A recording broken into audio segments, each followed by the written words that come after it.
வர இருக்கிற 27ஆம் தேதி பாரத பிரதமர் அவர்கள் கங்கை கொண்ட சோழபுரத்திற்கு வருகை தர இருக்கிறார்கள். அதற்கான சிறப்பான ஏற்பாடுகள் நடைபெற்றுக் கொண்டிருக்கிறது.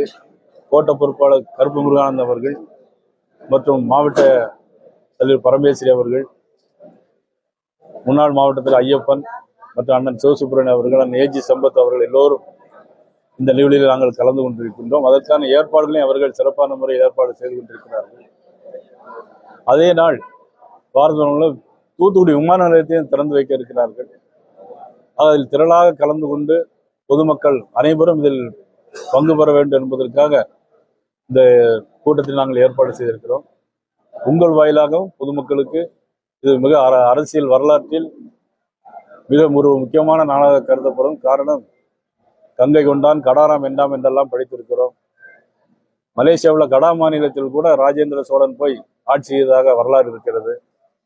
கம்போடியா நாட்டில் அங்கோவாட்டில் கூட மிகப்பெரிய கோயில்களை கட்டியிருக்கிறார். நான் அதை போய் பார்த்திருக்கிறேன். ஆக ராஜராஜ சோழன், அதற்கு பின்னாடி ராஜேந்திர சோழன் இவ்வளவு பெரிய வரலாறை உருவாக்கிய இதே இடத்தில் ஆடி மாதம் திருவாதிரை நட்சத்திரத்தில் மாண்புமிகு பாரத பிரதமர் நரேந்திர மோடி அவர்கள் வருகிறார்கள். உங்கள் வாயிலாகவும் அனைவரும் நான் கேட்டுக்கொள்வது, அனைவரும் இதில் கலந்து கொள்ள வேண்டும் என்று அன்போடு நான் கேட்டுக்கொள்வேன்.